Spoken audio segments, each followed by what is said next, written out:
Ladies and gentlemen, thank you so very much for tuning in. This is a really, really important segment. It might be the most important live stream I've ever done. And Luke St. Martin and Eric H526, thank you very, very much. To my super chat, thank you so very, very much. I don't have $20 million in venture capital funding like some people. So the people who support my work, I'm just very grateful and thankful to you. Ladies and gentlemen, I don't usually do this. This is not my style. And I never thought I would be talking in this manner or communicating in this manner. But I'm going to give you a quick little sermon from Rabbi Goodman or Preacher Goodman or Pastor Goodman or Reverend Goodman. And I'm going to give you some things that I've learned about perhaps myself, but also about the country. And it's going to be there are going to be a couple of philosophical issues that I think people ignore. Theological issues. Issues pertaining to how we see the world and how we see politicians. You noticed a difference between the Democratic Party and the Republican Party this year. What was the primary difference?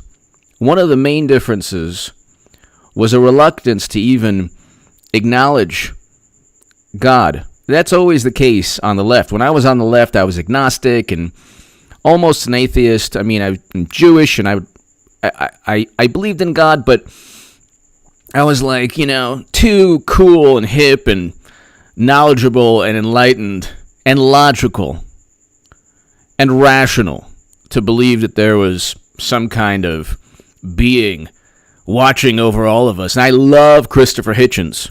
He is one of my inspirations. He was an anti-theist. And his philosophy or his argument was there's nothing that a believer can do that an atheist can't do in terms of morality. Morality is independent of a belief in God. You can believe in God or not believe in God and still be a moral person, and this is true. The difference, however, is that when your God or when your deity, when your Lord, when the people you worship are quote-unquote experts, a consensus, media, journalists, Hollywood, cyber, social media and a cyber world like Twitter or Facebook, groupthink, when you've given your life or when your view of morality is dependent upon whether or not you'll be canceled or whether or not your viewpoint is popular, then that's a huge problem. There are a lot more atheists on the left, a lot more people who are agnostic, and that's great. And in many ways, I'm agnostic. I mean, I ask myself, well, how can you have such atrocities and chaos and mayhem and horrible things take place to beautiful people? And we're seeing this now with everything going on. How can you have all of this and God just watch? But I've noticed something. The same liberal atheists who say all you need is logic are the same liberal atheists who say, yeah, Trump worked with Russia because James Clapper told me. Trump worked with Russia because Mother Jones told me. Or the Steele dossier told me. They never asked, well, who purchased the Steele dossier? They never asked, well, how many Facebook ads, which Facebook ads swung voters in Wisconsin, Michigan, or Pennsylvania? They never ask, well, if Trump is a racist, why is he the only why has he allocated more funding to historically black colleges and universities than any president ever, including President Obama in his first year? Why did he sign the First Step Act? And we had Alice Johnson talk today, beautiful woman who talked about God. And it's interesting. I don't have respect for, the televangelists who took money from people back in the day, or religious leaders who take advantage of people. But just as bad are the journalists who tried to destroy Nicholas Sandmann's life. They're the televangelists of our time. The Hollywood celebrities who live in this fantasy world that make, the worst locations in the Bible look like the teacup ride in Disneyland. These are the people that are worshipped. If you get retweeted, it's like you're going to get retweeted to heaven among the left. They don't have a concept of morality. Morality is not necessarily believing in God, but at least it's the understanding that maybe, perhaps, or likely, you'll be judged when it's all said and done after you take your final breath on this earth. You'll be judged by somebody who has the ultimate authority to judge you.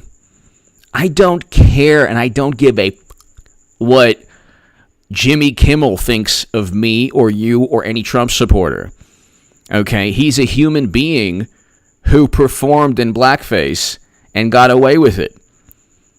I don't care what Jim Carrey thinks about anything. If I want to watch his movies, which I do, he's a great comedian, I will. But when he paints a picture of Greg Steiner, thank you. Hi, H.A., miss you. Thank you, Greg. Mike Samra, polls are closing up, and Pelosi said no debates. This election is 4 more years for Trump. Exactly, Mike. Mike and Greg, thank you. Thank you so very much to my super chat. Mike and Greg, thank you so very, very, very much. Thank you, Mike. Thank you, Greg. But when Jim Carrey paints a portrait of a Trump supporter on a ventilator, and according to the New York Times, in aggregate, more lives have been lost in New York, New Jersey, and about 8 to 9 Democratic-run states than anywhere else in the entire country. Blue states, more people have lost their lives in blue states, run by Democratic governors and Democratic mayors and Democratic senators. And Jim Carrey paints a picture of a Trump supporter on a ventilator. If you wanted to be malicious and insidious, the statistics should have compelled Jim Carrey to paint that portrait with a person of who's voting for a different political party. If you just look at the New York Times statistics, an aggregate of lives lost, where have they lost their lives? But my overall point is, it's not who is telling you to believe in God. It's not the religion, because I don't care about the religion, and I don't care really about who's telling you to believe in God, and everyone's human. I don't believe anyone has superpowers, and I don't believe anyone should be a conduit to God, whether it's a politician or televangelist or a religious leader, or certainly not a Hollywood celebrity talking about good and evil or morality. You might as well get Jeffrey Dahmer to talk about cooking advice,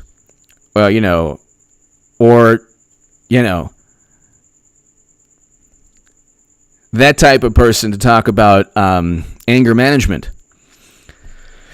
But you have President Trump and you have Republicans in a time where people are peacefully protesting, and then it devolves into chaos, mayhem, violence, buildings being set ablaze, people like David Dorn, a black man who was murdered. And you don't have, and what's really nefarious is you don't have media focus on black people who were murdered who don't fit their narrative. It's almost like they utilize the plight of 40 million Americans for their own advantage. So when you have Trevor Noah giving us lectures on morality, when was the last time Trevor Noah talked about David Dorn? Or Brunel Trammell? Or Alice Johnson? And God bless her, she's amazing. When was the last time you had these Hollywood celebrities talk about the First Step Act or the more funding than any other president to historically black colleges and universities. When was the last time you talked about, you heard a diatribe on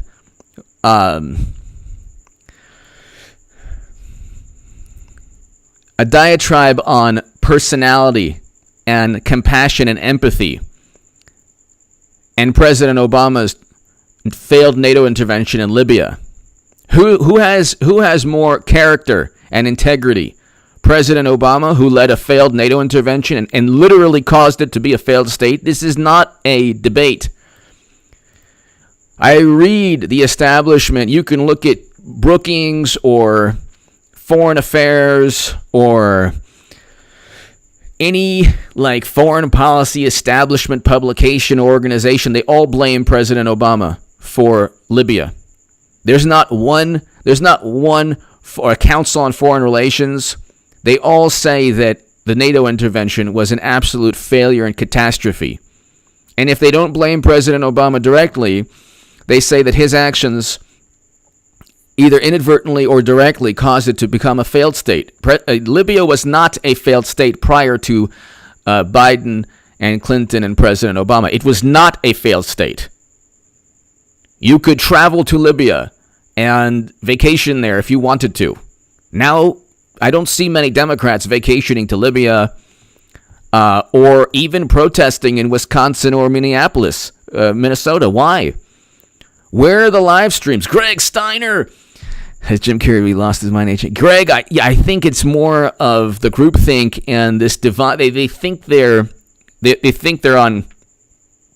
Greg, the reason I started off with this kind of sermon on God and morality or whatever is because you have people like Jim Carrey who feel, and not just Jim Carrey, you have Robert De Niro, you have all of these Hollywood celebrities who've lived their lives within a world that caters to them, within a world that is so far removed from the average American. It's unbelievable. And they feel they have the right to, you can look at, you could look at, what's her name? You can look at Kathy Griffin. With the severed head of the president. And these are the people we're supposed to, hold in high esteem. They feel that they can preach about right and wrong when all they care about is public relations. They would not be doing this. Look, they would not be the ones in the 60s fighting for civil rights because their only goal is to go with the flow. They would not be the ones fighting the 1930s and 1940s Germans. The people who actually want to end military interventions are Trump supporters. The people who want prison reform legislation are Trump supporters. Or President Trump wants both of those things, and authoritarians are not really known for prison reform and ending military conflict. So again, you have the biggest imbeciles talking about right and wrong. Greg, thank you. Siddharth, Shrikamal. The cabal is going down worldwide. U.S., India, Brazil. Yes. Siddharth. Yes. Thank you. Thank you very much, Siddharth. Thank you. I have friends who immigrated here from India about 10 years ago. Less than that. Probably about 8 years ago. And they love Modi. Narendra Modi, they think he like President Trump, does things that other politicians wouldn't do or too afraid to do. And Siddharth Shrikamal, thank you. Crazy Dean, 1955. This is Diane Stewart. Diane, tonight's RNC was awesome. Keep up the great work, HA. Thank you so very much. Crazy Dean, 1955. Diane Stewart, thank you. John Smith, thank you, Diane. John Smith, Trump tied with Biden in Minnesota. I think he's going to win Minnesota, John. My New Zealand crew, thank you. I think is going to win Minnesota. 13-point swings in July. Yeah, a Republican hasn't won Minnesota since Nixon in 1972. Oh yeah, who could have predicted ignoring John? And that's John. That's what I'm going to get to right now. You can't go ahead, and this is something, and I'm going to get to everybody from Alice Johnson to Rudy Giuliani to Dana White spoke to Mitch McConnell was there. Hey, Mitch McConnell, oh my goodness. You thought I wasn't going to be there, but I was. To everyone, to the wife, God bless her, Ann Dorn of Captain David Dorn, who was murdered. I'm going to get to all these wonderful speakers. Carl and Marcia Mueller. But it's like you have two viewpoints on America. You really have two viewpoints on the U.S. One is I'm going to retweet my morality. I'm going to display and express and communicate my view of morality via social media. John, thank you again very, very much, John. Donald J. Trump, the acceptance speech. Fireworks and singing literally gave me the chills. Thanks, H. I keep pushing the truth. Donald J. Trump, thank you. Thank you, Mr. President. Thank you. Thank you very much. Chat Swans! Tonight was fantastic. I can't wait till Trump 2024 when Ivanka Trump's, God bless her. I'd vote for her in 2 seconds. 2 seconds. Anyone but a Democrat. No Democrats ever. She'll be the first female president, God willing. Chad Swans, thank you. Thank you, Chad. Or Donald Trump Jr. or any Trump. I'll take any Trump over any Democrat. But Chad, thank you. Sid Hart, Sri Kamal. DNC Zoom meeting versus RNC fireworks party and opera. Exactly.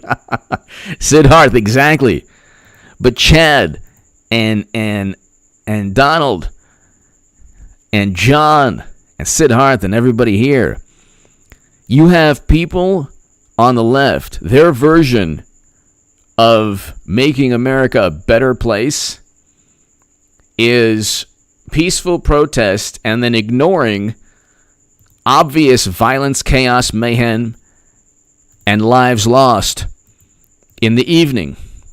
And they cannot acknowledge the chaos, the mayhem, because the thing is, their view of theology is if you're not videotaping it on your cell phone. See, the cell phone videotape is their God. That's their God. That's who they worship. I've never seen this in my life. Like, it's kind of hilarious. You see people even like ready to fight, and their videos, like they're videotaping as they're fighting, and it's like, this is so you videotaped, and then what? Then now what? Is what you're doing moral or justified? By the way, where were the videotapes of? Where was the footage of your favorite left-leaning YouTube pundit that takes advantage of $20 million in venture capital funding? Where were they in Lafayette Square? Because I don't remember seeing footage of harmless, peaceful protesters being forced out for a photo op of Trump with a Bible. I would rather have Trump with the holy book of any religion than listen to the CNN or MSNBC pundits talk about morality, or Trevor Noah talk about morality. At least if you make an appeal to God, it doesn't matter, the God of any religion. Just a God of any religion. You don't even have to believe that God exists. At least an appeal to a being that, like, is all powerful, watches over the universe, or has it's the ultimate videotape. God is like the ultimate videotape, or the ultimate cell phone video, the ultimate viral, YouTube video. Because like if you understand that, well, you know what, at night when all the peaceful protesting is gone, and then you want to, I don't know, do what they did and God bless him, David Dorn, shoot up a place or, set a building ablaze, or you want to do all these things because you think you can get away with it because you're taking advantage of a moment of anarchy and chaos and mayhem because you want that 10, not even 15 minutes, that like couple seconds of notoriety or fame or freedom to just commit whatever you want to, whatever mayhem or chaos that you want to engage in. And you think that at the end of the day, nothing's going to happen because you have the Democratic Party and you have the media. They'll cover for you. What's going to happen? And anything and everything will be seen in the vantage point of how can we cover up $1.4 billion in property damage nationwide, committed by people of all backgrounds and faiths and ethnicities, not just one group of people. In fact, if anything, you have the majority of the Democratic Party trying to take advantage of the suffering of the communities within their political party. That's what Democrats do the best. They take it. As a Jewish American, I know they take advantage of the worst atrocities of people within their coalition, within their tent. And then they say, well, Trump is bringing back the worst in humanity. But you look, ladies and gentlemen, Eric H526, Luke St. Martin, thank you. You look and it's like, it's a good thing that President Trump and the Republicans bring up God. We need a sense of God. It doesn't matter the religion. It doesn't matter the religion.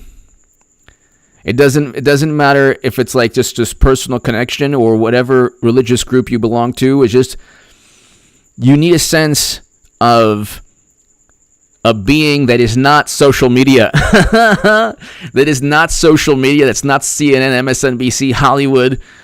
I don't care what a 20-year-old,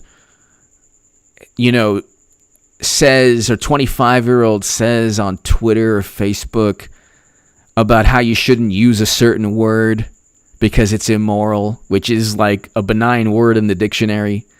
I don't care what a late night talk show host. I literally have to go on YouTube and watch, Arsenio Hall and Johnny Carson to just get like the late night talk show feel back because they used to be enjoyable.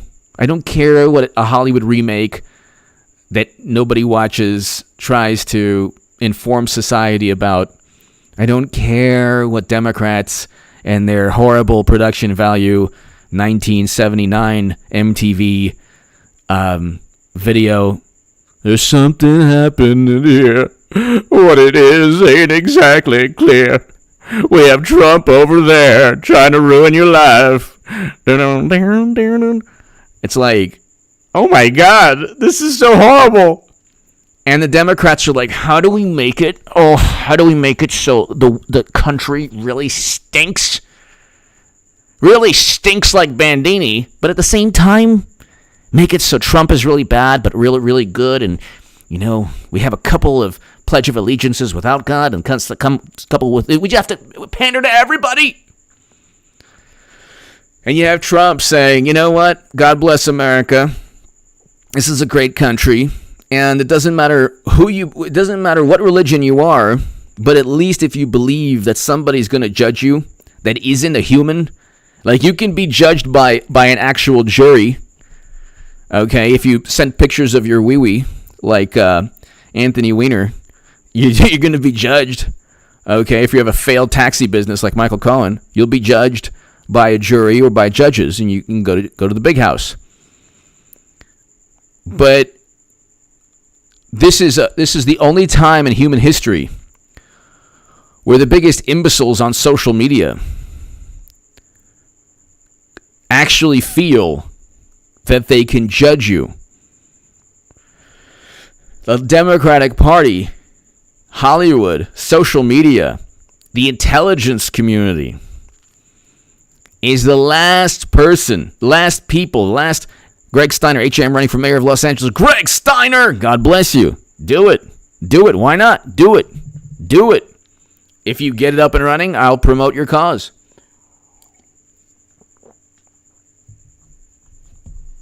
I'll promote your campaign. Greg, get it up and running. But I just think it's important. It's really important that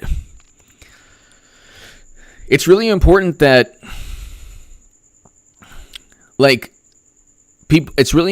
people understand good and bad, or good versus evil, is not, morality has nothing to do with people shrieking and yelling at you and accusing you of things or canceling out your existence. That is not an example of morality. Friends, family members yelling at you because you vote for President Trump because they lack the logic. The whole point of being an atheist is that you have such a firm grasp on logic and rationality that you couldn't possibly believe in something you can't see. So what on earth is the point in believing that Trump said both sides, which he never said? He never said that the racists on that day were fine people. He never said it, nor did he mean to infer it or insinuate it, but still, the same rational and logical atheists believe it. On the left, he never worked with Russia. There's no evidence. James Clapper is not an example of a person. Simply the word of James Clapper, the high to moderate confidence assessment, is not evidence. So what's the point in devoting your life to saying, oh, God doesn't exist, when your God and your deity and the Lord that you worship is consensus among experts? Just consensus among experts. Well, he's a misogynist. He doesn't hate women, you fool. Look up the word misogyny. It's a hatred of all women. And so, like, Madam Secretary, Hillary Clinton will be on that debate stage eventually. Okay? But she doesn't represent all women. Pelosi says Biden shouldn't debate Trump. Listen, almost everyone I've ever challenged on the left who's like tried to write a hit piece on me, I said, let's debate. They won't debate. They're frightened. Or YouTubers that like obsessed over me, they're frightened because they know I'd, rip them to shreds. Absolutely rip them to shreds. And the people I have debated, I've won and ripped their arguments to shreds. Whether it was Jordan Sather or anyone.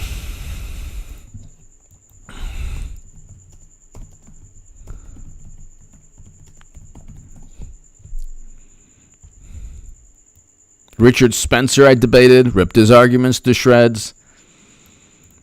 The left doesn't want to debate because they don't have logic and reason on their side. And when you dismantle their allegations, their accusations against Trump, and you do so in a thorough manner, they say, oh my God, you're mischaracterizing, you're making misleading statements. Well, notice they never say that very rarely. I mean, they do, but you don't usually hear Trump made a false statement. It's usually misleading. They never say that William Barr made false statements about the Mueller probe report. They say, well, it's misleading and he's mischaracterizing the Mueller report. NPC, Ivanka Goodman 2024. Yes. NPC, thank you. NPC, thank you.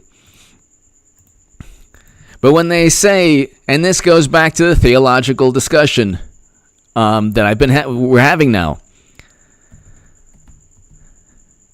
When they say that Barr is mischaracterizing the Mueller report, this is what they do, ladies and gentlemen. They say William Barr misled and mischaracterized. What William Barr did is give the correct assessment of a report that found no evidence of anyone conspiring with Russia, which only the biggest imbecile would believe. Again, The only evidence was James Clapper's high to moderate confidence. But what they do is the following. And the fact checkers who obsessively fact check, and it's almost like to the point of absurdity, it's very amusing too.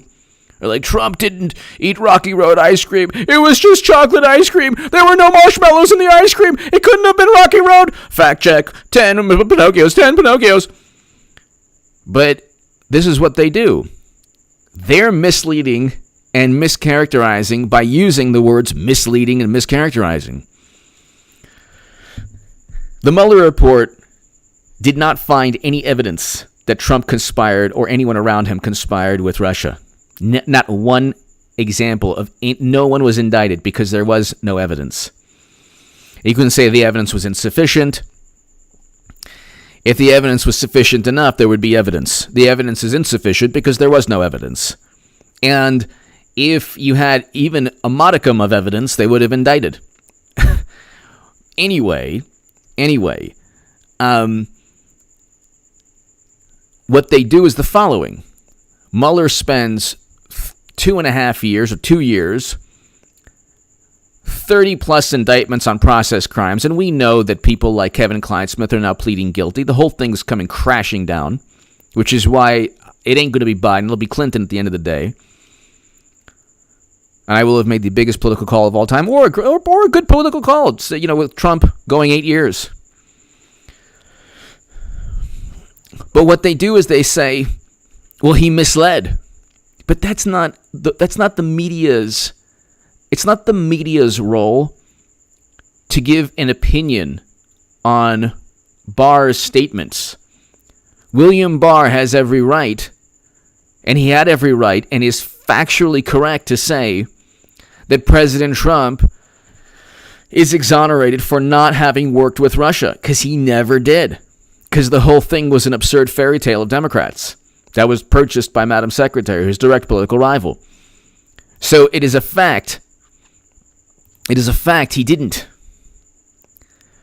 Instead of accepting that fact and just reporting that William Barr said Trump is exonerated, they have to add, well, he mischaracterized the Mueller report. Because really, there's a lot of suspicion. But that's not the media's role. The media's role is not to provide a possible rebuttal to William Barr's rebuttal of the Mueller probe. You see what I mean? So, because that's not, media never worked that way. They never said, the Iran-Contra, what was it, the Tower Commission, completely disproved, was it Tower Commission? Completely disproved the vice president's claims. They never said that. They reported on the Tower Commission, then you might have people debating it. But here, Emily Cooper, serious question. What's the establishment's obsession with Russia about? It's all about serious. Does it go deeper than that? I think it's just a way, because we have ingrained in our consciousness 50 years of a Cold War. So it's a way for them to paint themselves as these Cold Warriors, while at the same time ignoring the fact that 20% of U.S. uranium capacity was allowed. Only President Obama could have vetoed the sale. So Putin got 20% of U.S. uranium capacity. A lot more, because President Obama vetoed the sale. Or did not veto the sale of these uranium mines to a corporation eventually controlled by Putin. So it's just projection. They project constantly what they're guilty of. Emily Cooper, thank you, Emily. Aussie woman, thank you, Aussie woman. Trump 2020, God bless him. God bless you, Aussie woman. Thank you very much for your generosity. Thank you. God bless President Trump, exactly. And God bless the people of Australia, and to my Australian crew and New Zealand crew and UK crew and everybody here, thank you. Thank you. But it's like, Aussie woman, thank you so very, very, very much.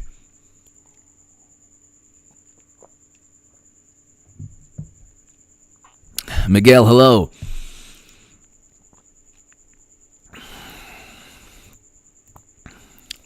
Aussie woman, thank you. Merchu. It stands for, hold on one second, really quickly.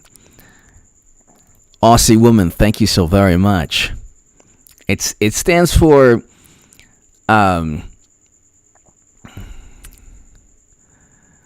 that will not be discussed, primarily because of a death threat that I received. But it's not even a big deal. But it's something that I don't really discuss just because of a death threat, primarily because of a death threat. But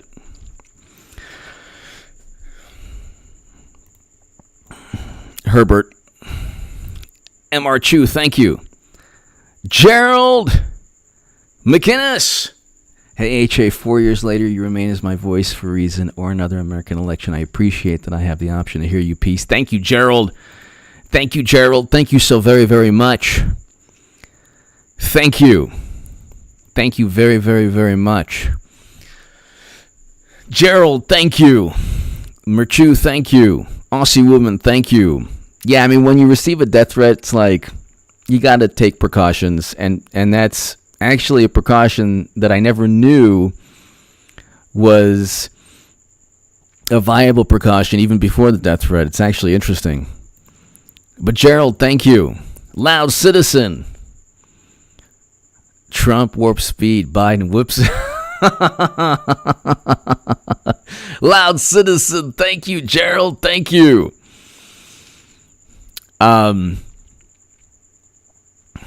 Exactly. Luke St. Martin. Exactly. Thank you, Matthew. Thank you. But, ladies and gentlemen, it's like what they did, ladies and gentlemen, was they only worship, and you saw the same RNC convention. It was inspiring. It resonated with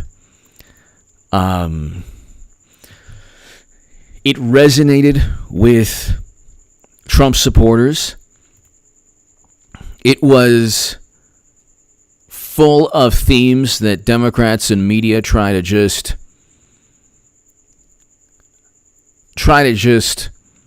sweep under the rug.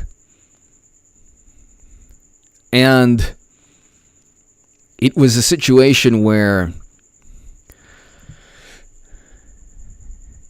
you had it's not often, and it's pretty unbelievable. You're going to have 60 million Americans plus who vote for President Trump, with media, Hollywood, and the intelligence community, the media of other countries, fomenting and spreading and spewing the same vitriol and myths and deception regarding President Trump. He's not a misogynist. He's not a racist. He didn't work with Russia. They don't have anything tangible. Meanwhile, you have President Obama, who helped turn Libya into a failed state, and he's a good person. How are you a good human being if you do that? I want to know. I want to know how Trump is a worse human being. I want to know how his character is worse than Biden's or Clinton's or President Obama's, when he did not preside over turning a country into a failed state because of tweets. Which is worse? And this is why if you believed at the end of your life you're going to be judged by your actions, who do you think God would look at in a more negative light, President Obama or Trump? If they're both outside the pearly gates, who do you think?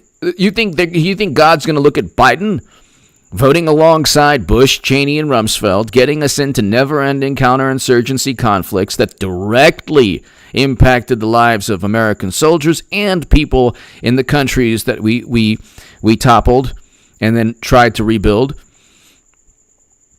and then turning a country, Libya, into a failed state? Or President Trump because of his mean tweets and being the first president to step foot in North Korea, or being the only president we've had in 20 years to reverse U.S. foreign policy, to sign a deal to get us out of America's longest-running military conflict. A person who signed the First Step Act to address the inequalities, the systemic issues that Democrats have utilized for political goal purposes. Aussie woman, thank you. Aussie woman, thank you. Loud Citizen, dear friend H.A., the New York Times picked up another piece of mine. Nice. Met Diary column, publication date, no set, byline Paul Clank. Thank you very, very, that's awesome. Loud Citizen, that is awesome. That is awesome, Loud Citizen. Very awesome, very great. Congrats on that. Congrats on that.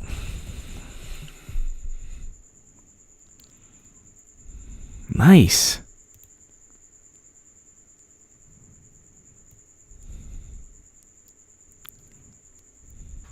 Nice. I'm trying to look. You have freelance journalist Paul Clank. Nice. Very nice. By Paul Clank, July 20. Did you write Godfather Waltz? Metropolitan Diary? Nice. I see here Paul Clank. A stranger in the building on official business? Nice. Look at that. That's awesome. Metropolitan Diary. Is that you, Paul?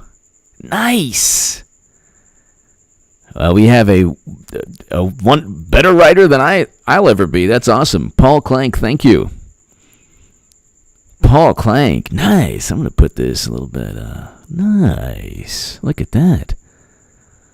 Metropolitan Diary, New York Times. Congratulations, man. That's awesome. That is awesome. Very, very, very awesome. Very, very, very awesome.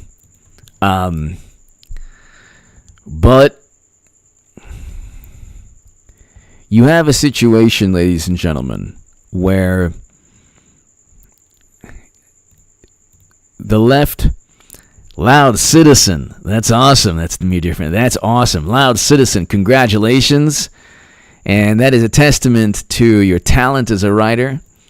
And that's it. Listen, you know what?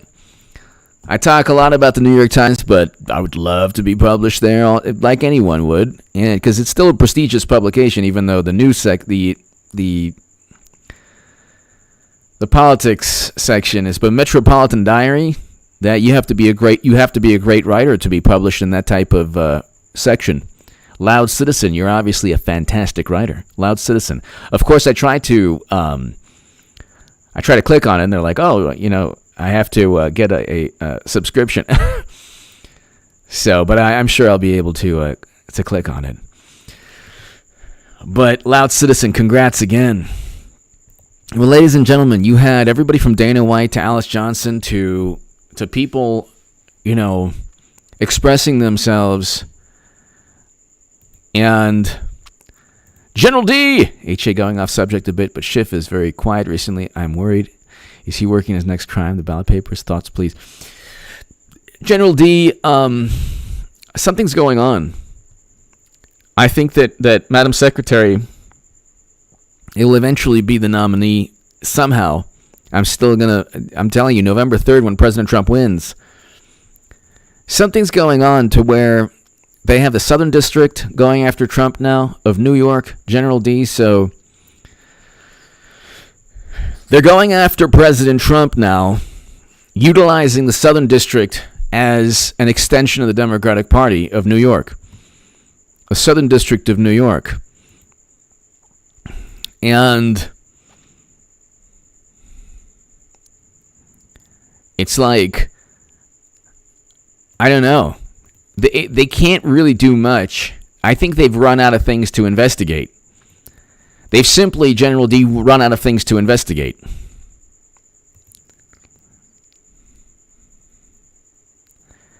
Here, this is the way the Washington Post works. It's kind of like General D. They don't even need to investigate President Trump. There was a headline Let me read you this, General D, everybody here. There was a headline.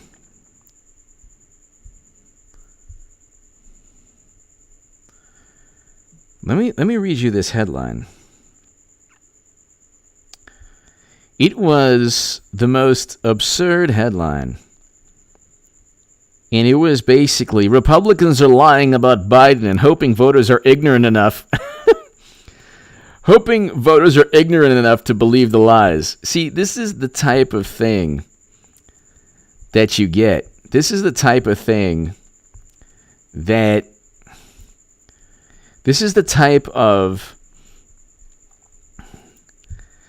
of news story that you get if you believe. See, this is why I talk about there's reality and there's ultimate judgment, and then there's Democrats and media, everyone here, General D, that want to recreate reality in their own image.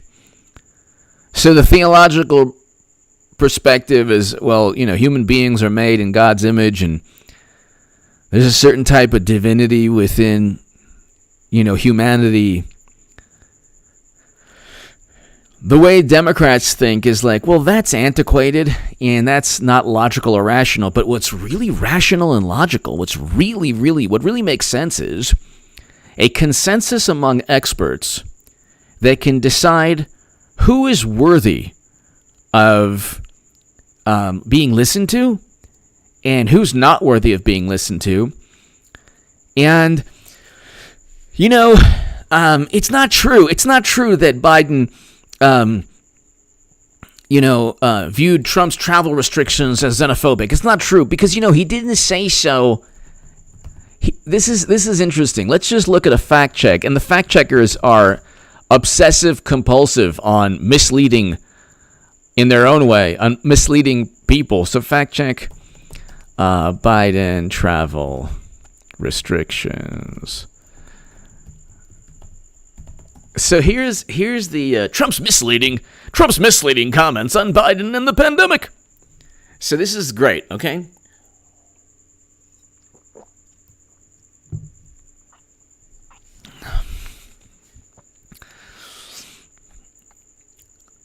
They take either hyperbole or they take semantics, and they want ironclad absolute proof that Biden called his statements that Biden called his travel restrictions xenophobic. Well, first of all, we'll examine the errors one by one.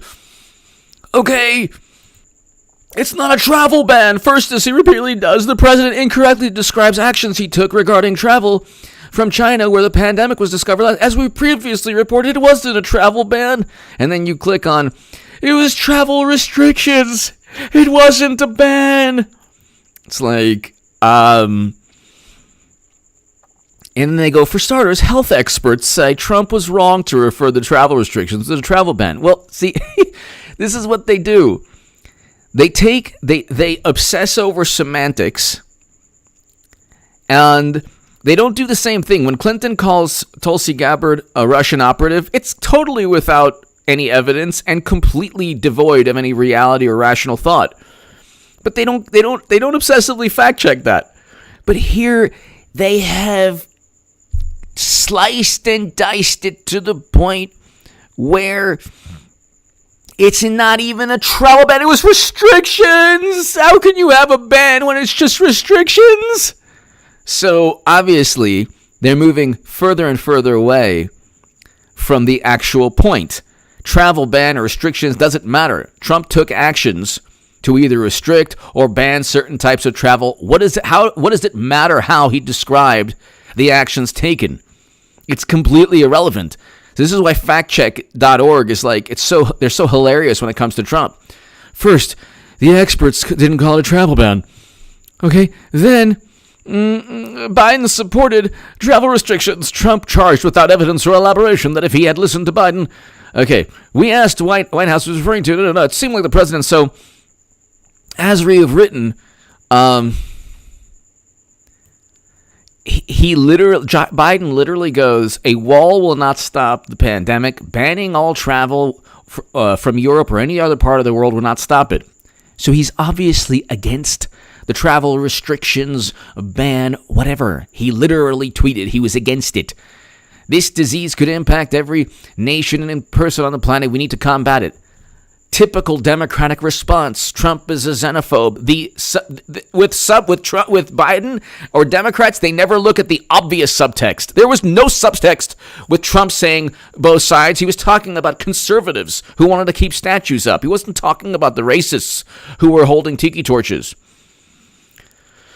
or who were holding torches.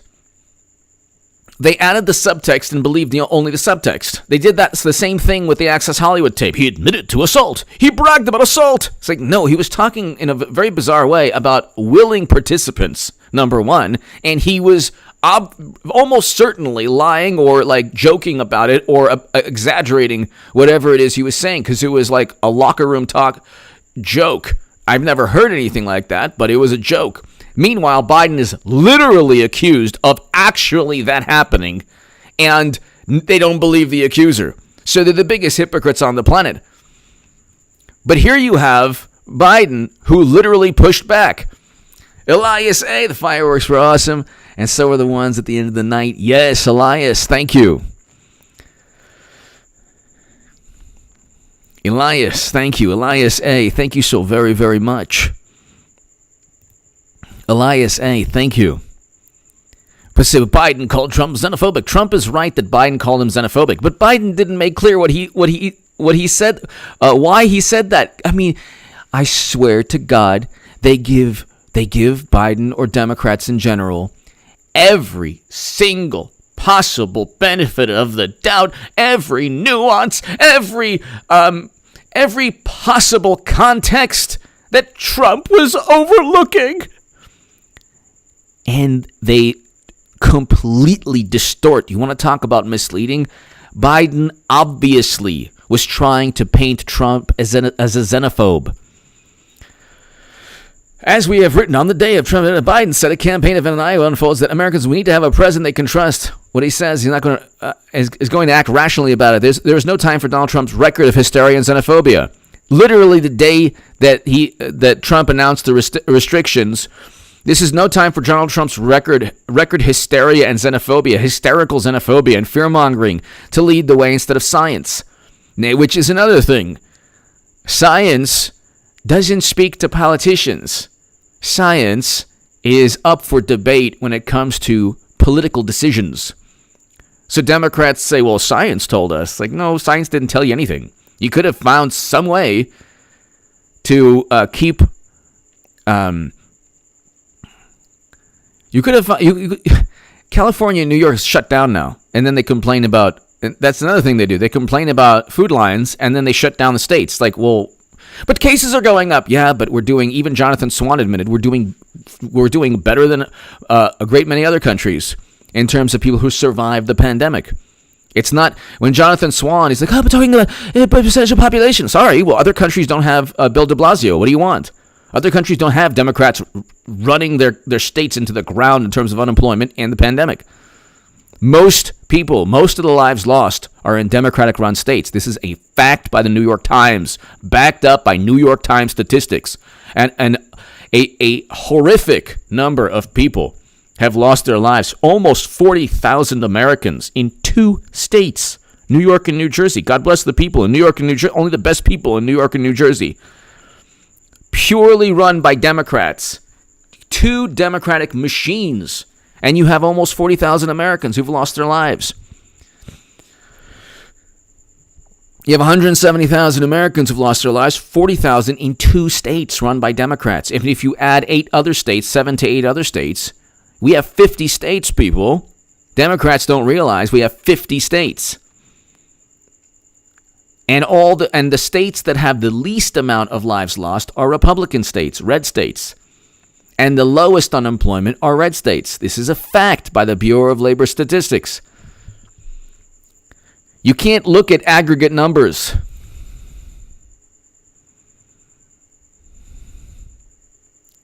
You can't look at aggregate numbers if you're a Democrat, because the aggregate numbers don't back up the misleading and mischaracterized truth. So,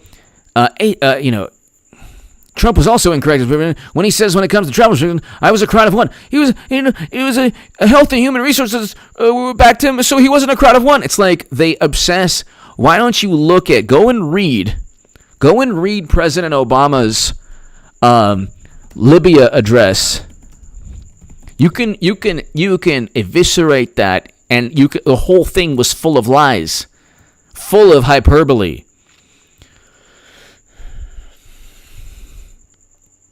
I mean, you can go. We can tear it apart.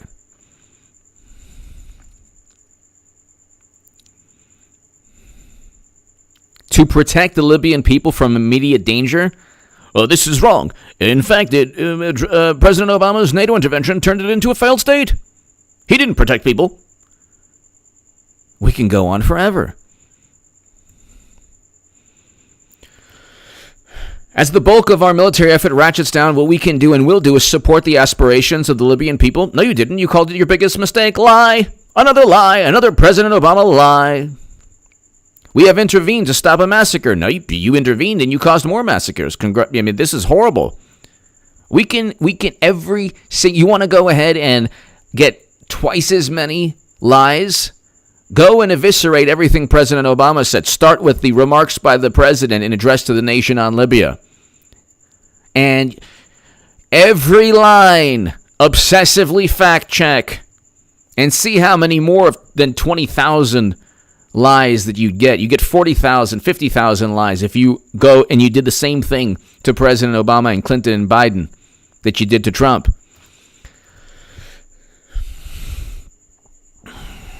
Exactly, Blake Johnson.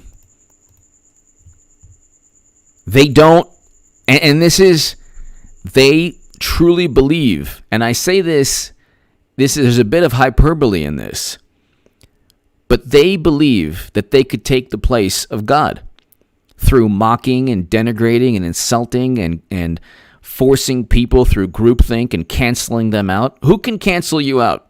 Really? I mean, two things are certain: taxes, and then at the end of your life, losing your life or passing away. Generally, the theological belief is that God controls this. But they've said, no, we can actually cancel you out as a human being. You've said something bad, doesn't matter anything good you do, you're not redeemable. We judge you. The people who shouldn't even judge an insect or a fly or,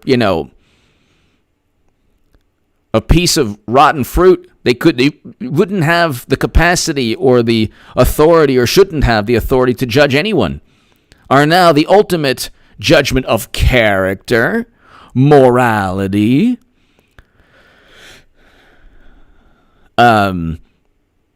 virtue, your future.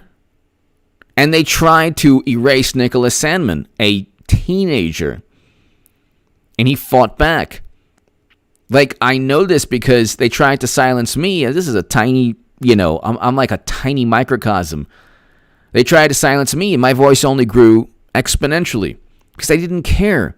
They tried to mock me, insult me, accuse me of, not even really accuse me, but like try to paint me as like this bad person. But it didn't work. It didn't work. And everyone who ever tried to demean me or disparage me through their own actions, ruin their own lives or their own image. I'm like a tiny microscopic Trump in that whenever somebody's tried to go up against me, whether it was a death threat, I got in the immediate police report, which got me into the Second Amendment. Because I went to the police department in Los Angeles, and I'm like, here are the tweets, and here's the DMs. And they're like, well, okay, we'll file a police report because he's obviously threatening your life, but we can't do anything to help you, so you probably should help yourself. The police officer literally was like, you should probably help yourself. In my head, I was like, oh, you mean? He's like, yeah. He's like, yeah. So then I got big time into the Second Amendment. The police are not. The police are. They will respond. They will not prevent because they can't. They're only human. And God bless, law enforcement. They're only human. You have to protect yourself, within the boundaries of the law. Not any vigilante nonsense. That's bad. But you've had people try to go on these diatribes about me or whatever. Write hit pieces on me, whatever. At the end of the day, I've been proven right. I said Clinton couldn't win. I was right. And now I'm saying you can't win because he's like, I'm saying Clinton's going to be there at the end of the day on that debate stage. They're not going to not have a debate. Otherwise, Trump will win by an even larger margin.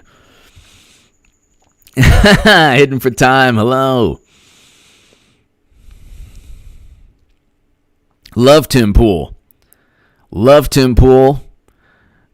Tim Pool, Sticks, Black Conservative, Patriot. These are great channels.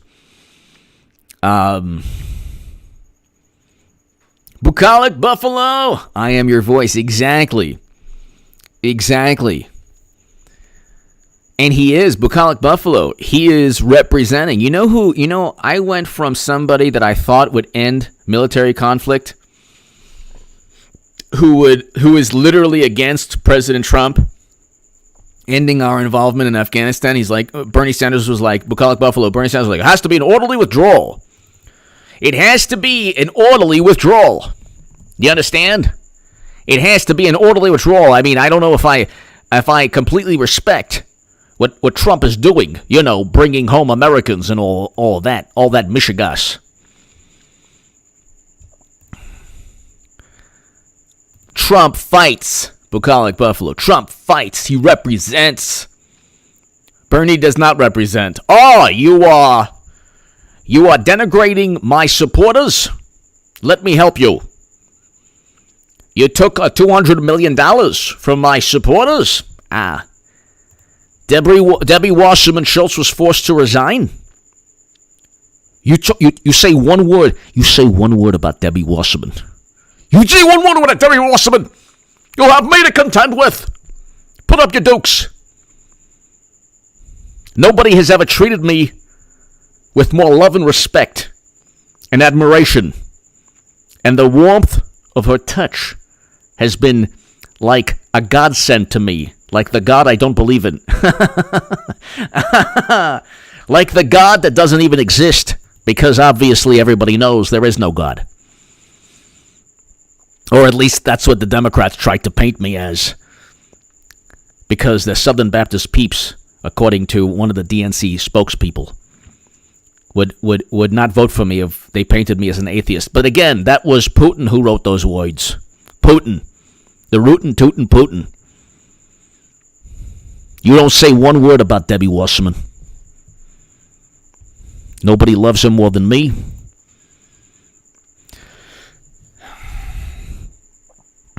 And if you want to take $200 million of my voters' money, all I can say is, let me help you. In about 4 years, I'll say, I got a small favor to ask of you. You got $1? If you got $1, go ahead and give it to Biden. He'll give it to Clinton.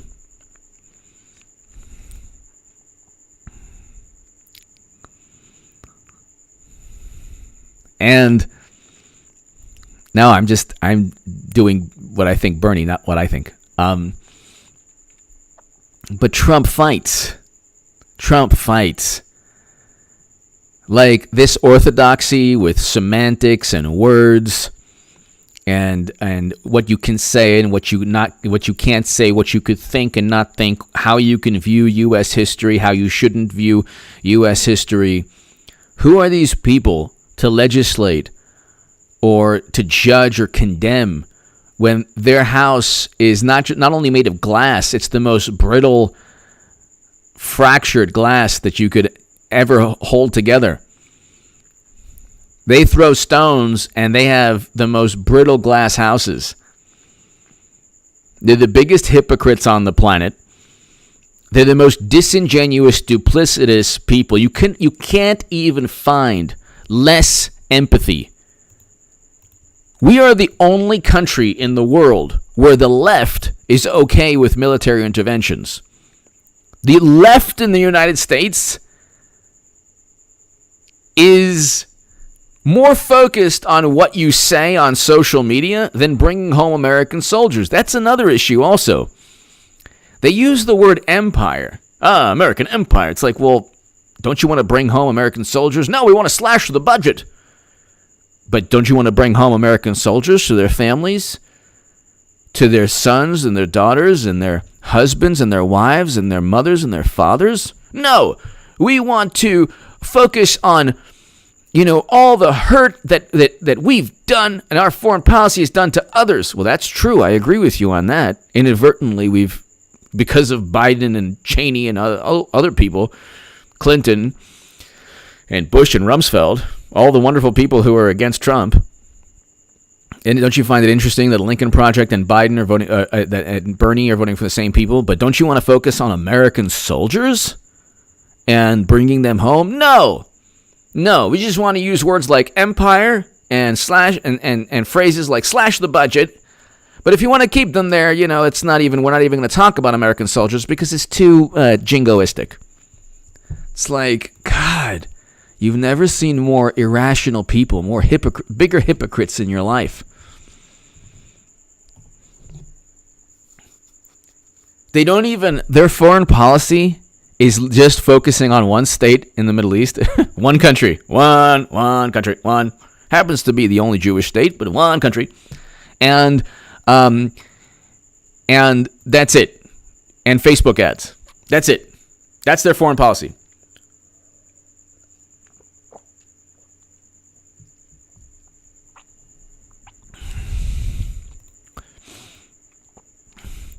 The media is disingenuous and duplicitous not because its reporting is factually inaccurate or false, although sometimes it is.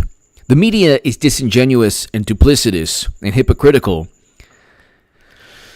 and 70% or 60% of Americans distrust media because they have an overt agenda.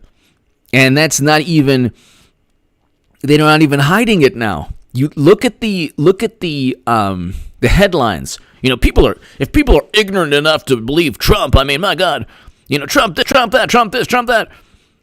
What did he do? Did he get us into a military conflict? No. Well, cages. The cages were built under President Obama's administration. They were even sharing photos, and the photos were of young people in those cages under President Obama's administration. So, voice of reason, DNC saving all their money for 2024 just to pay off the recent debts. Their effort seems underwhelming. Voice of reason, I think something's going on. I think Madam Secretary is going to save the day. I don't believe voice of reason. You've now ushered in the most annoying phase of my live stream. Voice of reason. All 700 people get ready for H.A. Goodman to buy a Biden-Harris shirt. You know what? I need something for my dog and other pets. Let's see. I want to go to the store. Voice of reason. Shop the newest Biden-Harris gear.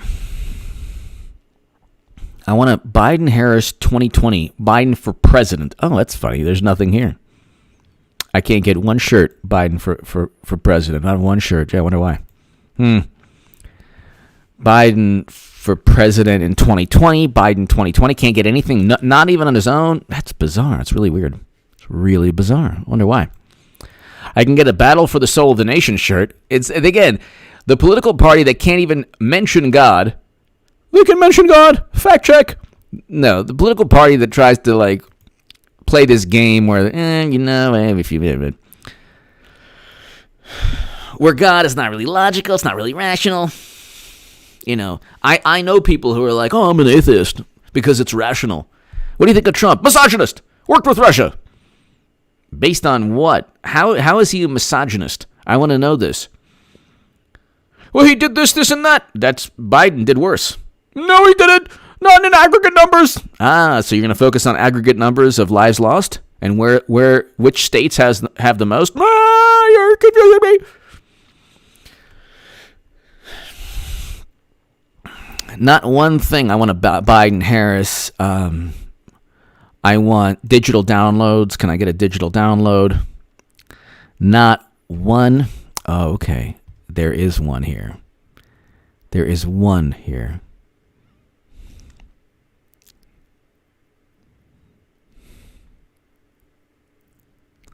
But I can't get one shirt, 1 yard sign. I find it bizarre. I find it very bizarre. Clinton is going to be that nominee eventually. You watch, ladies and gentlemen. Exactly. No PhD coyote.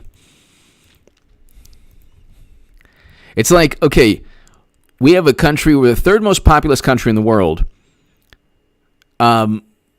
You want to protest during the national anthem. Fine, but then there are always going to be problems with the country. You can theoretically never stand. You would never, even if you fix or address an issue tomorrow that people are protesting, well, then there are going to be horrendous issues the country faces, always. Unfortunately, that's just the way. Unfortunately, that's the way life works. So there are always going to be reasons for us as a country to be better, to address, horrible things that need to be solved, horrible issues that need to be alleviated and solved. We're always going to have to do better as a country for people.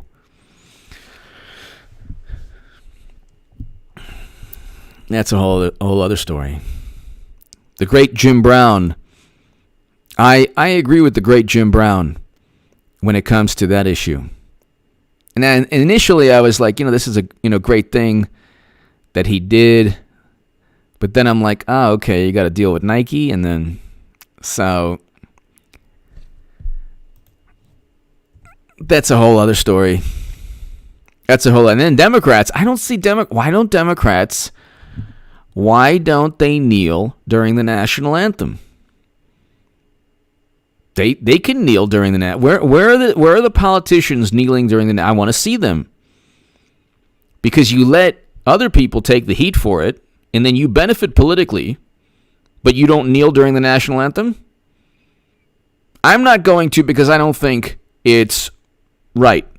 But that's just my opinion. Nobody has to listen to me.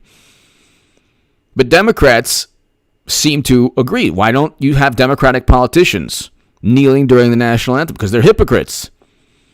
Because they utilize their most important voting base to get political points and also take the heat at the same time. So they benefit through the sacrifice of others, but they don't sacrifice themselves, or they don't represent themselves.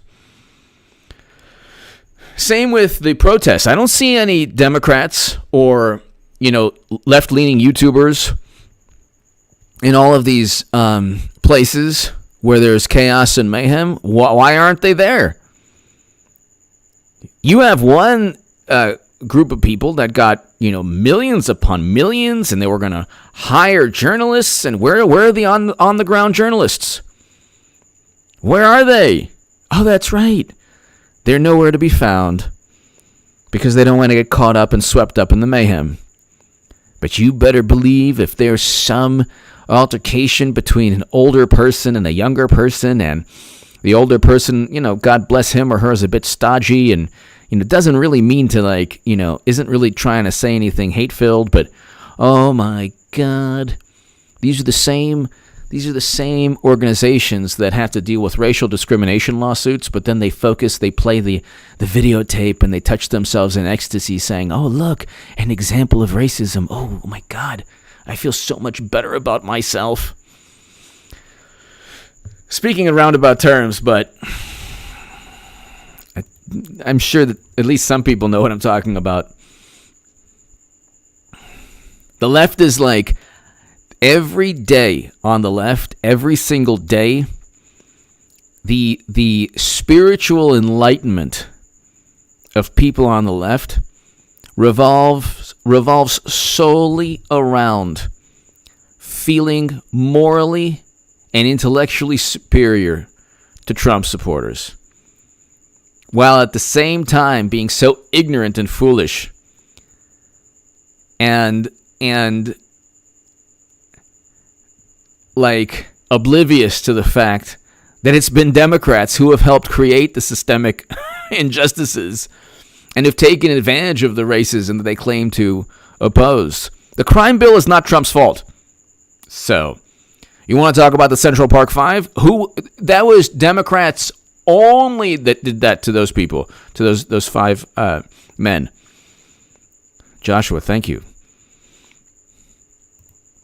Every day is, I'm moral, I'm going to preach and teach you, I'm going to focus on the hypocrisy of the Democratic Party, while at the same time not bringing up issues that actually the Democratic Party would care about, like Clinton's servers, or, I'm just going to go and I'm going to be just edgy enough so that I don't get a hit piece from the Daily Beast,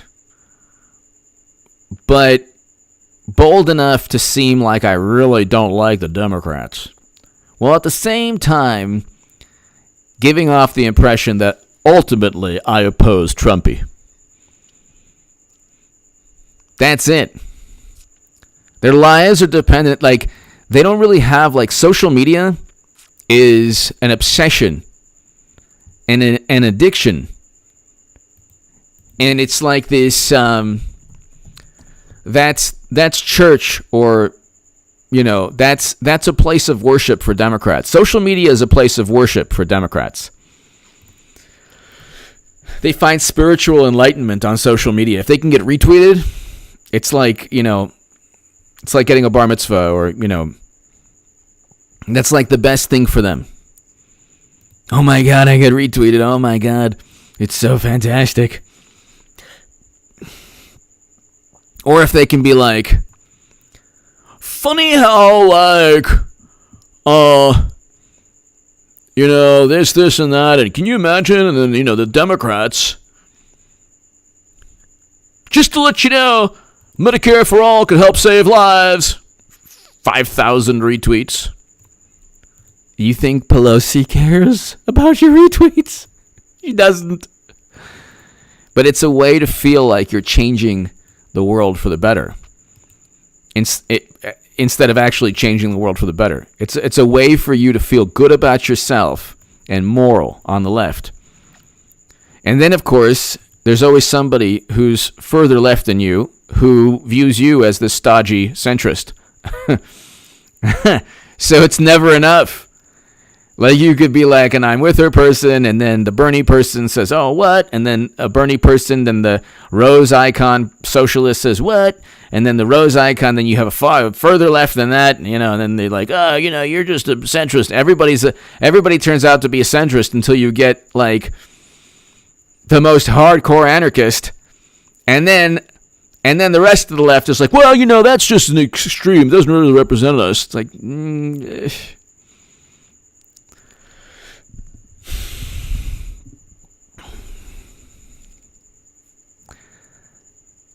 Exactly. Desert of the real. The camera phone is their version. It's like the camera phone and Twitter are their deities. The camera phone and Twitter are like what they believe.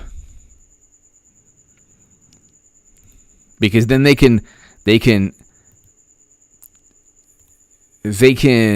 find a way on social media to justify their actions. And then you have, if you have Pelosi saying no debates, that's because Madam Secretary is going to debate. Clinton is going to debate Trump. And that's what the past 4 years has been all about. Pelosi says there shouldn't be any debates between Biden and Trump. Well, of course, because he'd get eaten alive.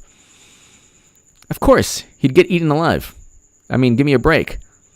Trump claims Biden handlers could try to duck debates after Pelosi comments. Well, I don't think there should be any debates between Biden and Trump. That's how AOC won, because Crowley didn't debate her. If you're afraid to get into the intellectual octagon, so to speak, or like you're afraid to go to battle with your ideas, you're afraid they don't have any ideas. She explained, the president of the United States has comported himself in a way that anyone should, and has any association with truth, evidence, data, and facts. What? Exercise in skullduggery. Debate with him would... See, this is the problem. I would love to debate anyone who doesn't know the facts.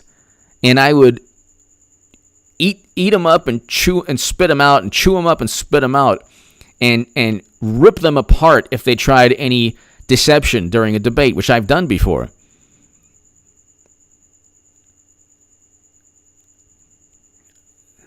And then you get people who are like, oh, well, he doesn't debate in good faith. Like, what? This is the problem with the left. I think it's more of a millennial thing. They're like, that you're supposed to focus. It's actually a really good thing if you're debating an opponent that doesn't know the facts. That's like it's like being in the octagon with somebody who doesn't know how to fight. So Democrats are like, well, we're not going to debate Trump, because he continually distorts the truth. It's like, well, it's not the job of obsessive fact checkers to rectify any or to enlighten people from any lies that Trump tells. It's the job of Clinton, who he'll debate Clinton eventually. But let's just assume, for just discussion, if Biden were to debate Trump or any Democrat, it's going to be Clinton. But it's their job to say that the president is not telling the truth. The problem is they have no grasp of the truth.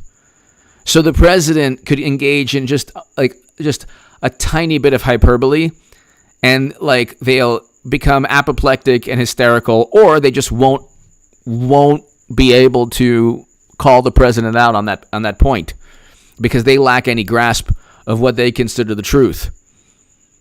Like you would want, if indeed Trump lies all the time, you should be begging to debate him, because then you could expose and eviscerate him because of all of his lies.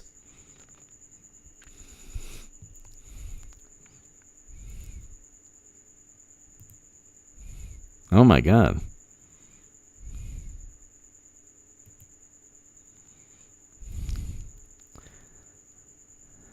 Oh my God. Let me see this. Roman hoax. Thank you.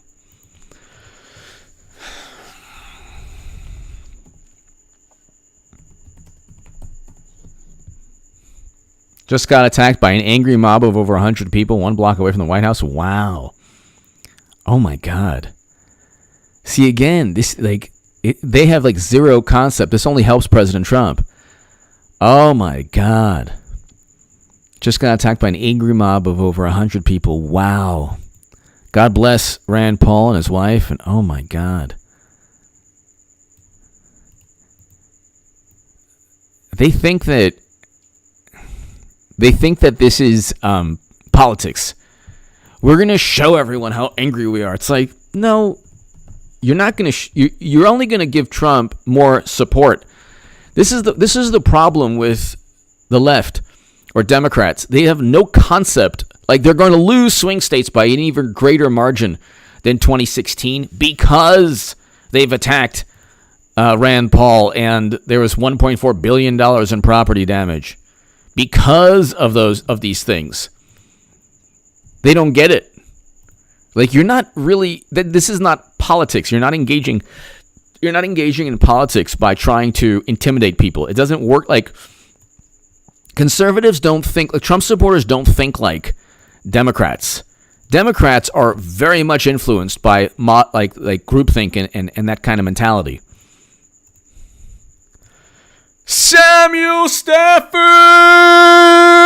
November 3rd, 2020, all the way. HA re-elect the president. Samuel, thank you. Silver Sword, thank you. Silver Sword, thank you. Silver Sword, thank you very, very much. Samuel Stafford. Samuel, thank you as always. Silver Sword, thank you. Samuel, thank you as always. Very, very, very grateful. Like I said, ladies and gentlemen, all 736 people, I don't have $20 million in venture capital funding. I don't have $20 million in venture capital funding. So Samuel Stafford, and Samuel is so generous always and so supportive of my work, and it means a great deal to me. And Samuel, thank you very, very, very much. You allow me to do, these live streams, and you help me do these live streams, and just thank you. Thank you very much, Samuel, for your support and your kindness. And Silver Sword, thank you as well. Thank you as well. Angela Goodwin, I am pandering over the thought how to those septuagenarians and more than politicians whose osteoarthritis would get up after kneeling.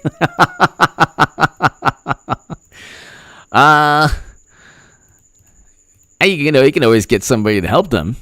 But yeah, I mean, they did the whole kneeling thing, not during the national anthem, it was like one of their typical public relations stunts that the left didn't even care about.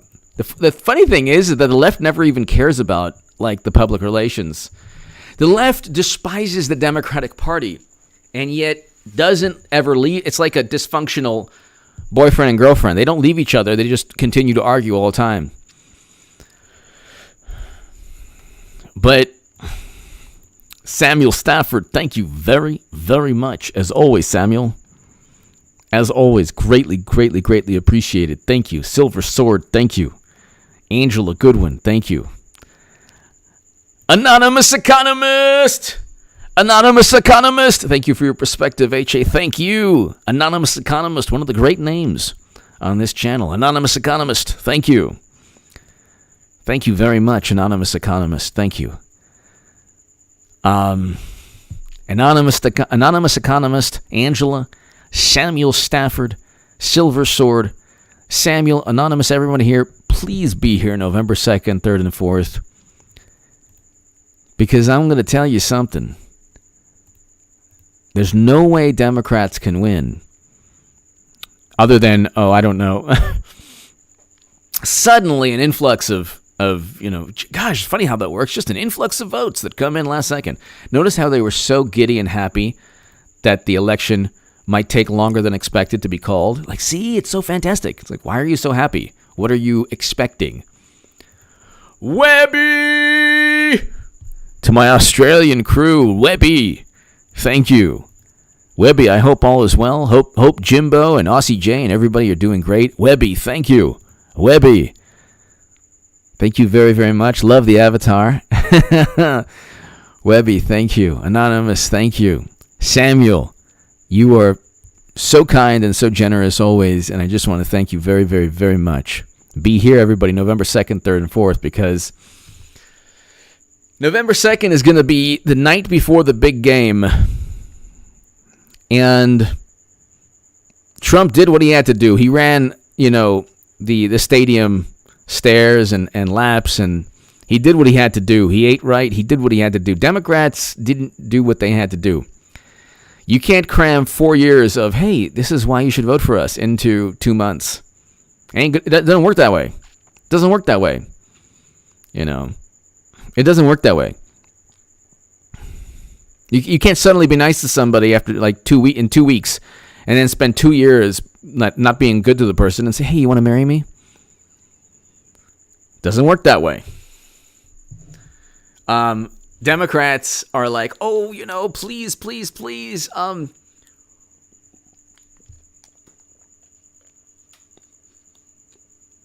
Trump is bad. Trump is bad. Trump is bad. Trump is bad. It's like you already said that 4 years ago.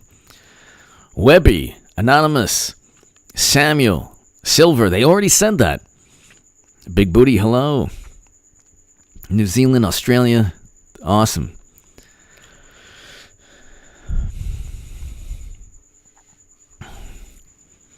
I have an amazing, amazing group of people around the world, and I'm very, very fortunate. Very fortunate. And that one thing also, ladies and gentlemen, one thing also the left does is they think that their scorn or their insults or them mocking you, they think that that's a form of political, that's a political tactic. It's not really like maybe a long time ago you would have Mort Saul or George Carlin, Lenny Bruce, Richard Pryor. They're comedians that have focused on politics. Dave Chappelle did that also, but in like the most amusing, hilarious way. But I mean, even you never really got like there wasn't malice in.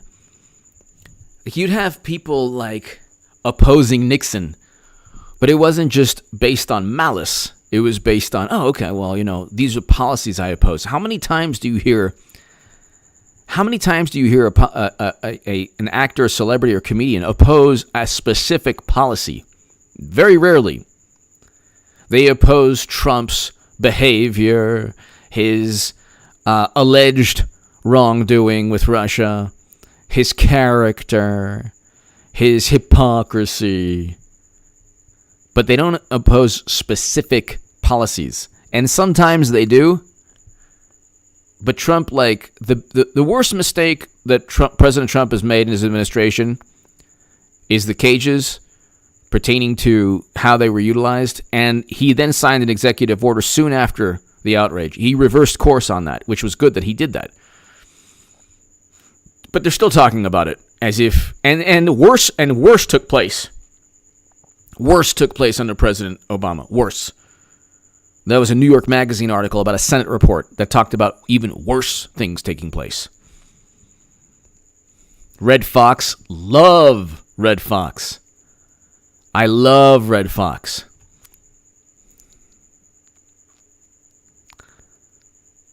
Elroy Shredding. Anonymous Economist, Anonymous Economist, Anonymous Economist. Thank you, Anonymous Economist. I was told to say it 3 times. Pelosi says Biden shouldn't debate Trump. I wouldn't legitimize a conversation with him. See, this is the warped mentality. You are saying that you don't want to speak to the president because you would be legitimizing. The whole point is to oppose his ideas. I've had people say to me, the biggest imbeciles on the planet, I oppose you. Yeah, so what do you want me to do about it? I oppose you. I want to let you know that I'm upset with you. I'm sorry. You want to pay my electric bill? I still wouldn't care. I oppose you, and I am upset with you. Yeah, and? How could you vote for a misogynist and a racist? Well, I obviously don't think of him in that way, imbecile. I oppose you. Come on, man. Have you ever heard of a person who's just phoned it in? Come on, man. Come on, man. This is hilarious. Hillary Clinton is going to be nominee because I can't take this seriously. Come on, man. Come on, man. Your shipment of Viagra is lost in the mail. Oh, come on, man. No Viagra. Sorry. Oh, come on, man. Your wife left you for that trainer that you paid because you're a genius? Yeah. Yeah, you paid for private lessons. No, they were good lessons. Yeah, because you were very trustworthy. Oh, come on, man. Yeah, they're in Europe now.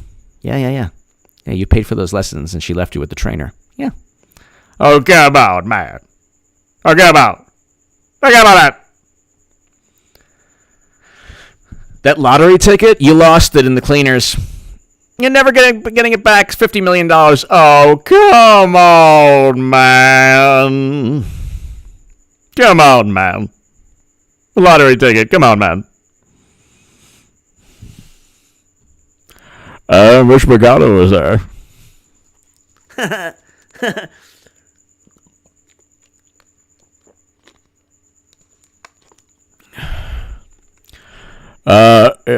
You tried to intimidate Rand Paul. The people of Kentucky don't take that kindly. I can tell you that right now. And then you have Pelosi. I wouldn't legitimize anything that Trump says. Skeletor doesn't want any debates with Trump. Why don't you just stick your head in the sand and this way Trump won't exist anymore? This is like Democrats. Like, Trump doesn't exist. He doesn't exist. Do you understand? Don't normalize him. These are the biggest fools on the planet. The biggest imbeciles. Don't normalize him. You mean the presidency? Because you lost. Russian interference. Don't normalize Trump. Did you normalize him with The Apprentice? Don't normalize Trump. We're so much more normal. I'm going to get divorced now. Why, you should dump that Trump supporter. And then the article was like, if you should dump the Trump supporter, because if you vote for Trump, then you're voting for all the bad things he stands for. It's like, well, but I don't think he stands for bad things. If you really care about what he's alleged to be, what he is accused of in terms of standing for misogyny and bigotry, well, then why would you vote for Biden of all people, or Clinton, who will eventually be the nominee because she's a million times better than Biden? I don't fear Biden. I fear Clinton because she can win the election. Biden ain't winning anything. Biden wouldn't even win. Do you think he would win mayor of your town? Do you think that? Do you think that he'd win mayor of your town? Oh, okay, wow. So I'm watching this Rand Paul thing right now. What do they have against Rand Paul? He's for prison reform legislation.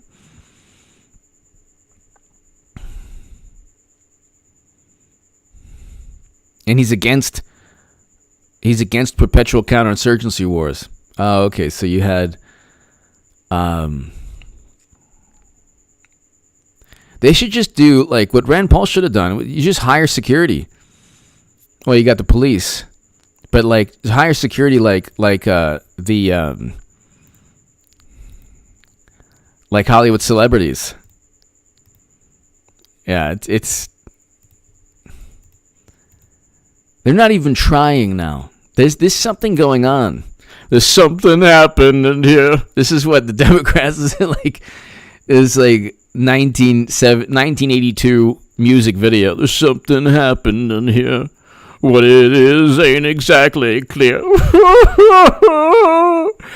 There's a man with... Oh, our country stinks. What a crappy country we have. Vote for us. Trump is bad. Trump is mean. We're good. We have a bad country. The country's horrible. The country, love it. The country bad. We love the country too, you know. The country really bad, stinks, crap. They pander so hard. They're like, who do we pander to now? Under God. One cut. Like, I love, like, they're like, this is all a lie. The DNC never took God out of anything. They're like, and then you have, like, the different speakers, like, one nation under indivisible with liberty and justice for all. One nation under Angela Goodwin. Samuel, thank you again, Samuel. The Dems are like the four Yorkshiremen, and they wonder why younger generations do not take them seriously. The sketches on YouTube. Angela Goodwin. Angela Goodwin is one of the most learned and esteemed viewers we have here, and it's just always a pleasure to hear. Let's see. It's always a pleasure to learn the wisdom and intellect here from these four Yorkshiremen. Okay. All right. 4 Yorkshiremen sketch.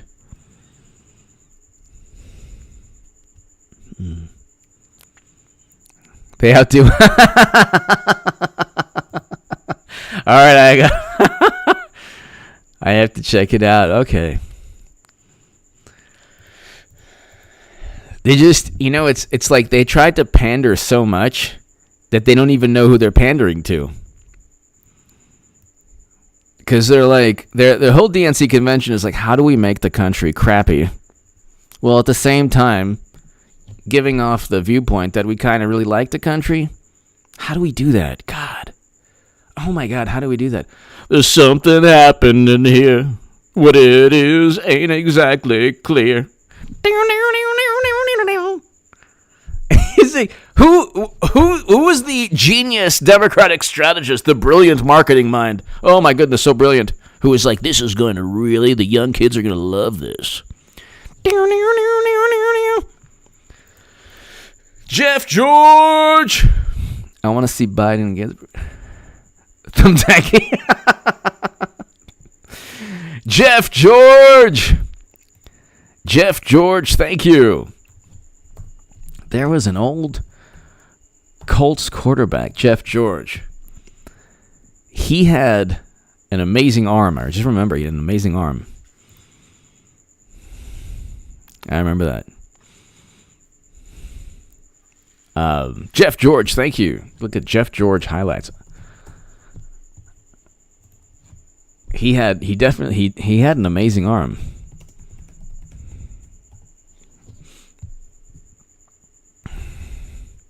I'm looking at Jeff George's arm strength right now. Oh my God, let me see this. Oh my God. Yeah, he had a great arm. He had a great arm. But yeah, the Democrats, they're just funny. They're like, all the experts say, and the intelligence community says, and all the smart policymakers say, the experts say this, like, give us the facts. Use basic logic. A whole bunch of experts can be wrong, and they're oftentimes wrong. And then you don't listen to other experts that disagree. And it's always the consensus. They worship the consensus that just happens to always agree with them. Of course, there's probably a consensus on the other side of any given issue, but they definitely don't want to address that. Anonymous economist. How will Clinton become nominee thing playing out? Well, I mean, we got until September. Anonymous economist. We got until September 29th before Biden doesn't debate Trump, which is what Nancy Pelosi says. Skeletor says, don't debate Trump. So they don't want to debate Trump. they're like, it's kind of like a team going into the Super Bowl. We're not even going to acknowledge the Patriots. We're not even going to acknowledge Tom Brady and the Patriots. So we're not playing the Super Bowl. Then how do you know who wins? The fact that we're not even playing shows that we're better. Oh, okay. That's smart. That's this new kind of intellect. It's amazing. Anonymous economist. It could be a meeting from Tom Perez. That's what I'm officially going and saying could be just a meeting. Saying, look, we don't have any chance with Biden. Nobody wants him to debate Trump. We have a full month until the first debates. And anonymous economist, it could be a meeting from Tom Perez, the DNC chairman, saying, look, there's one person who has suffered for our sins. There's one person who the Russians stole. Hillary Clinton is the only chance we have. She's the best candidate we have. She does better among young people. She does better among black and Latino voters, which is the reality. Clinton has tremendous support among the black and Latino communities. She does. More than Biden. Biden has no support. Not even among the cadaver community or the exhumed body community or the zombie community. He has no organic support. Clinton does. She's won In the past couple of years, she's won everything from civil rights awards to like foreign policy awards. It's almost as if nobody knows her record, but it's okay. I'm rolling with it. Do you understand? Everybody, anonymous economists, everyone here. However it happens, I don't know. I think it's going to be a meeting just from the DNC. They don't really have a political party anyway. It's not even the DNC fraud lawsuit that Jared Beck, Elizabeth Beck, and Nico House waged. Got a DNC lawyer, to say we don't even have to have a process. We don't have to have a process. And we can just pick exactly Michael Lee. we could just pick a nominee from smoke-filled back rooms. So it could be, but Hillary Clinton, and quote me on this. I want people to quote me. I want people to quote me. Hillary Clinton is the only chance Democrats have. Hillary Clinton is the only chance Democrats have. She's a superior candidate to Biden. Clinton is a far superior candidate to Biden. Gumby is a far superior candidate to Biden. But Clinton is actually really a far superior candidate to Biden. Come on, man. Come on, man. Biden is such a good, decent person. He's so decent. Oh, I love you, Biden. Give me a hug. Oh, I love you. Hug me. Touch me. Touch me, Biden. Oh, come on, man. Come on, I'm going to talk to you like a man. Talk to you. Come on, malarkey. Malarkey. There's no malarkey on this bus tour. This whole thing has been the biggest charade of all time. Come on, man, let me give you a big hug and slobber all over you. Slobber, slobber. Come on, man. Let me get my love paws all over you. Don't you want my love paws? My paws of love? My mittens of love? Don't you want my touch? My Biden touch to make you feel so good and wholesome? I'm a good human being, unlike Trump, Orange Menace. I'm going to bring wholesomeness and goodness and wholesomeness back to you, because I'm going to slobber and sniff you. Yeah. Put my touch all over you. I'm a good person. Very good.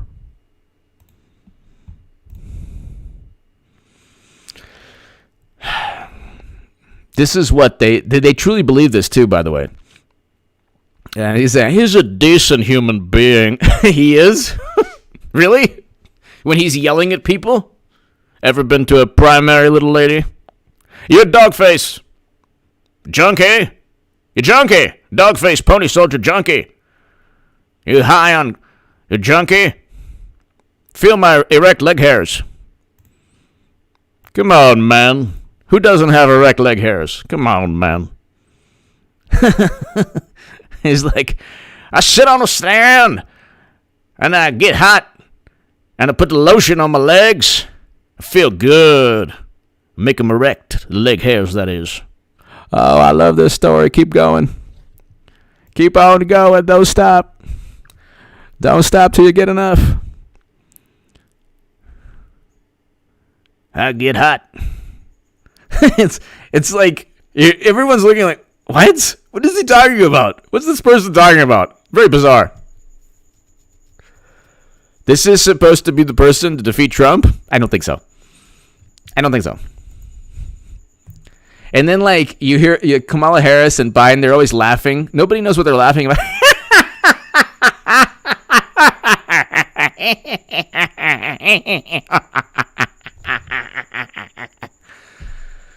They're always laughing at something so hysterical. It's like nobody buys this. Maybe that's why they don't have like a Biden 2020 sign. Thank you, Wayland Anderson. Thank you. Hey now, little lady. And then Samuel, everybody here, if you actually play that clip, the woman is like, Mr. Vice President, you know the impeachment proceedings, you are the only person not really hurt politically by the impeachment proceedings. Then everyone was like, they know like actually what took place with the $1 billion, and then they're like, he's like, well, you know what I mean, and I just was wondering, like, that you don't really have that much support in Iowa. Hey, little lady. It's a good question, but pretty ignorant. I'm just going to answer it. You ever been to a Democratic, and I can't say the word on YouTube because, of course, it's going to be, but I'll just use primary. Ever been to a Democratic primary? Little lady? Ever been to one? I was one. Yeah, I was one. Ain't never been to one. You lie, Democrat. You did. You dog face. You pony soldier. Dog face. Dog face. Jimbo. Dems are letting Trump get away out in front. Yeah, but Jimbo, you got to understand also, and you are awesome in terms of your political analysis, and that you're awesome, and I love to us, Jimbo and Samuel and everybody here. To us, it seems like they've given up, but they're a bunch of illusionists. This is not happening. I'm telling you, Hillary Clinton, God bless her. I want people to quote me. Can you please, I don't have social media, I don't have Twitter, I don't have Facebook. If you see anybody impersonating me, please notify the authorities. No, I'm joking. But notify Twitter, take screenshots, notify Twitter, report the person breaking the law to Twitter. But Hillary Clinton is the only chance they have. And I find it very hard to believe that they're tanking it in the manner, Jimbo, that you and I think. I don't think they're when there's something going on. When Brady was on the Patriots, you don't bench Tom Brady. If Belichick is benching Tom Brady, everybody knows Belichick has something up his sleeve. There's something going on. Brady's going to come back. So, Jimbo, I mean, that's a great point, but something's going on. That's why I'm saying Hillary Clinton is going to be opposite President Trump. She's the only chance they have. And to the Clinton campaign, to the DNC chairman, Tom Perez, please, think. Don't do the usual and lose elections. Think. You can actually win. I'll give you the keys to winning. I'll give you the exactly what you need to do. Get Hillary Clinton out there. Have her become the nominee just through a meeting. Just say, look, you know what? Sorry, we're just going to give it to Clinton now. No problem. Nobody's going to care. She has the gravitas. She has the base of support. She has the enthusiasm. She will single-handedly make this election electric and passionate, and people will have enthusiasm. What are you waiting for? Nobody believes Biden is going to be, battling Trump at the end of the day. Nobody believes it. Hillary Clinton the election was stolen from her by the Putins. Even I believe this now. Jimbo, thank you. Kevin Ray. What if she's been given notice that but Kevin, the Clintons love investigations. They're like, so what? That's a possibility. That is a possibility. You could be right on that. But I just don't think Kevin, I don't think that the Democratic National Convention would, with the music, there's something happening here. What it is ain't exactly clear. Our country stinks. Right? Far left? Huh? You like us? You like us now? We're saying the country stinks. You gonna vote for us? Yeah. The country doesn't really stink. We love the country, but it does stink. Oh, we love it. Kind of crappy. It's not at all. It's really good. Stinky. Crappy. Good. There's something going on. There's something going on. There's something going on. I don't know what's going on, but something's going on. And only Hillary Clinton can save the Democratic Party. Because it ain't going to be Biden.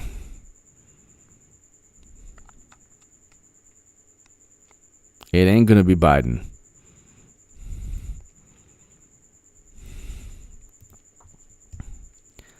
He would lose so miserably to president. And then you have, it's like, it's unbelievable the vitriol they have. And then they're like, oh, the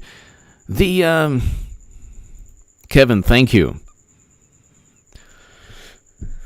They're like, oh, they didn't do that well in terms of ratings. Like, well, they did, but MSNBC and CNN keeps cutting away. We had to cut away because we just couldn't stand the lies. Like, we had to cut away. We just can't stand the lies. There's so many lies that Trump lies, Trump racist, Trump this, Trump that, Trump this, Trump that. He's such a horrible person. Trump is bad. Trump is bad. You know who's good? Biden's good.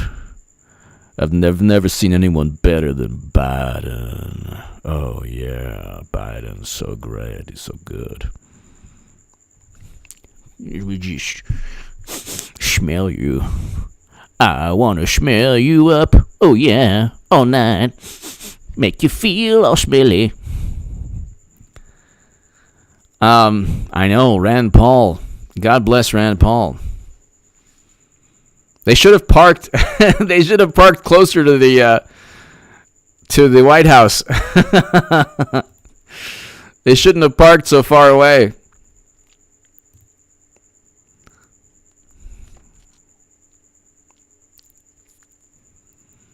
That's the thing. Like, the left is like, we're going to intimidate. It's like, well, doesn't really work that way. Doesn't work that way. Oh, okay. All right, ladies and gentlemen, thank you so very, very much. Jimbo! Exactly, Jimbo. I guess not. Exactly, Jimbo. Jimbo. She wants me. You want me?